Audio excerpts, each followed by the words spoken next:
স্মরণ থেকে পাঠ।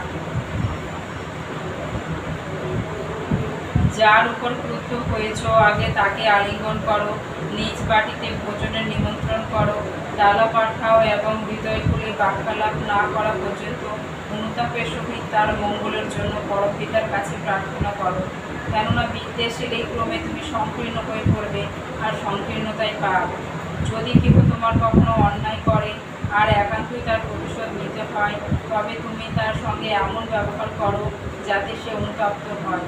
এমনতর প্রতিশোধ আর নেই, অনুতাপ দূষণর, তাতে উভয়েরই মঙ্গল। বন্ধুত্ব খারিজ করো না, তাহলে শাস্তিতে সমবেদনা ও সান্ত্বনা পাবে না।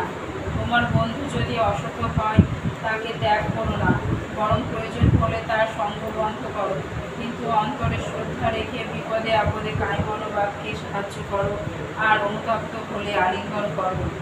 তোমার বন্ধু যদি কুপথে যায় আর তুমি যদি তাকে ফেরাতে চেষ্টা না করো বা ত্যাগ করো, তার শাস্তি তোমাকেও ত্যাগ করবে না।